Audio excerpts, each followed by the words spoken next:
So moving along with Parshas Mishpatim, let's talk about the seventh midah. Let's talk about Malchus. So we have Chesed, Gevura, Teferes, Netzachot, Yesod, Malchus. We're not going to go into details with which each attribute is, each midah, but and we'll cover it some other time. But for now, we're going to talk about Malchus. Malchus is the last midah. Malchus is the vessel that holds everything in it.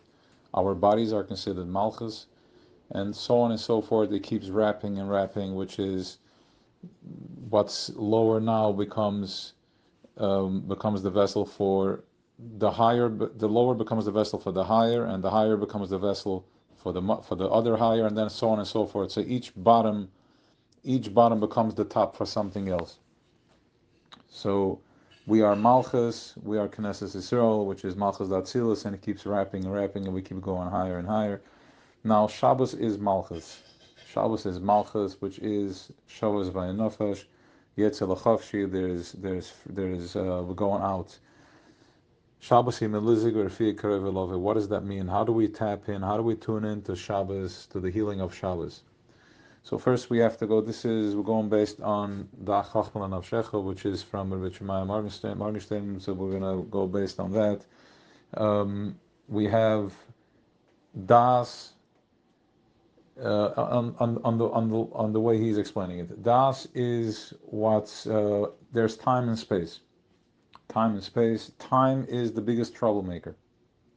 Time is the biggest troublemaker. Time. We spoke about this in the past. In other words, the problems that we are experiencing all happens in time. In the present moment, I'm good. All I need is a breath of fresh air, and I'm fine with one slice of apple. I'm good. But what's going to be later? What's going to be tomorrow? What's going to happen to my kids? Marriage? What if he dies? What if life insurance? All that. College funds, all that other stuff.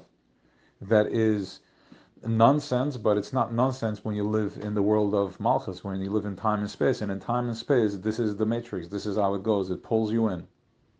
It pulls you in. Now, the more fragmented I am, the less connected I am, the more pain there is, the more worry there is, which means that we're in Das Katnas, I'm in separation. All the pain happens in separation. The more connected one is, the less pain there is. He's present. When I'm present, I'm fine right now. And I'm fine, gonna be in a minute, I'll worry about in a minute from now. And this is we become less and less worried. In other words, instead of stressing over 60 years, which are the people that are completely disconnected, you start worrying about 40 and then 20 and 10 until you keep minimizing and until we get present in the moment.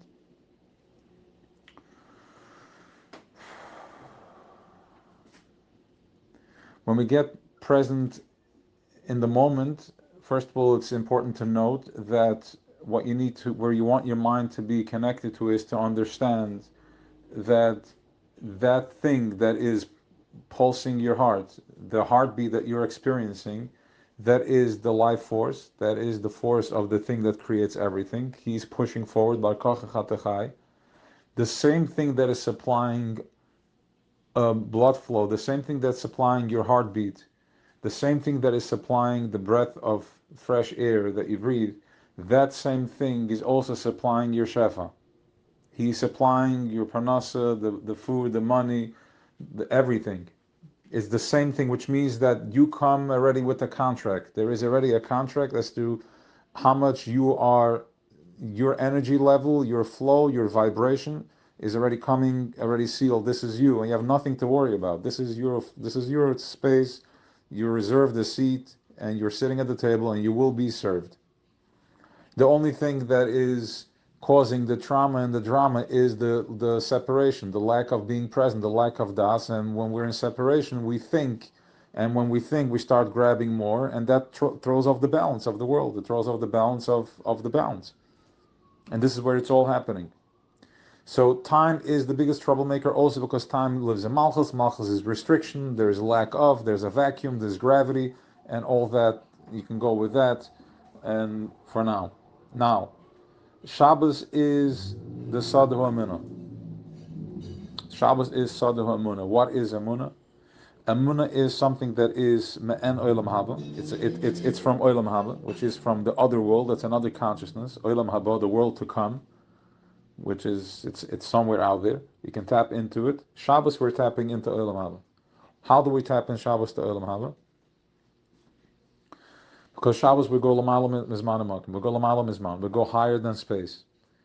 What I mean, how does that mean? What does that mean? We're going higher than space. Ich gebe the zooks, higher than space, but I'm still in space. I'm still here. Going higher from space means that the whole week, Sheshes Yom Tawid, the 6 days of the week we have to work. And when we work, we generate energy. We need to generate energy. The way we generate, it's by law. The law is, we're contracted, the law is you have no choice, you have to work. You have to move. If you sit idle, you start feeling that you're missing out, you get depressed.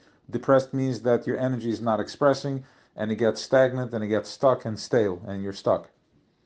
So, but during the week, you have no choice. Whatever your job is, envelopes or boxes or trucks or buildings, whatever it is that you generate energy, the way you choose to generate energy in the world, and every gullahs that we're in, we're contracted on the different rules that we generate energy through a different rule. Here in America, it's to make money.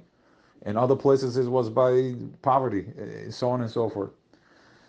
Shabbos, we are going l'mayla mizman, which means that we are tapping out. They have no shlita. We're tapping out from that contract, and we're going into a place where we are aligning with our Creator, the highest consciousness, which is Amuna. What does it mean, Amuna? Amuna means that there is no time and space, which means that there is no worry. I don't need to. I'm not subjected to the work. I'm not subjected to the enslavement of going through physical labor in order to generate energy, because light is coming down from up above. We're connecting with that, which means that we're going into a recharging center. We're going into a spaceship that you lock in. Your brain gets hooked up. You click in, and you're just reloading, and you're healing. And Shabbos Yimelizik or Fur Kroeva Lava is that it heals by, you can actually sit and do nothing and not feel the need and the urge that you need to go to work. As we all know, you can go on a vacation and be in the most expensive hotel on the beach, and you will still be restless if you do that on a Tuesday. But Shabbos, you can sit at home and you're perfectly comfortable. Now, if you're still not comfortable on Shabbos, we understand that you're still trapped in time, which is not your fault. There was a lot of disconnect that the person must have taken on, certain levels of abuse and putting out the light. So you can't connect that level of light. It's still uncomfortable. So have a l'chaim and start with that. Heal yourself, because Shabbos is a moment of Amuna, which is l'mayla of Zman. You're not trapped in space, so there's nothing pulling you. There's nothing sucking you in, pulling you into gravity. The vacuum shuts down. It shuts down, and it's off until Motzei Shabbos, and then the machine starts again. When you light the Havdalah, that's why it's important to make Havdalah, because the feminine lights the candles to bring in this soft light of Shabbos. That's when we light the Shabbos candles, and then we bring in the Havdalah. We light the candle, and we start the fire up again.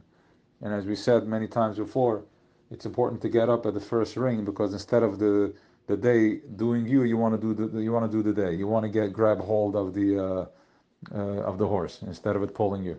So too, Motzei Shabbos, it's important to bring it out with Havdalah, and we light the candles. So we bring the fire with the intention of, it's going to be on my terms. So das, presence. Once again, when there is, why is there lack of das? Because there's pain in the body, so I can't be present with myself. That's why there's a lot of resistance of Shabbos too. There's so much pain that there's sometimes a resistance for Shabbos, but we understand. We understand pain, and we have compassion to it. So the Eibishter should help. Eibishter is this, when we say the word Eibishter, let's understand what that means too. Eibishter is this the thing that is pulsing into everything, to every creature. It gives such compassion to the smallest little thing, the leaf on the tree, our heartbeat, the animals out there. Everything is from his pulse, that we should tap into this edelkeit, to this sensitivity, and it should be healing for all of us. Have an awesome Shabbos.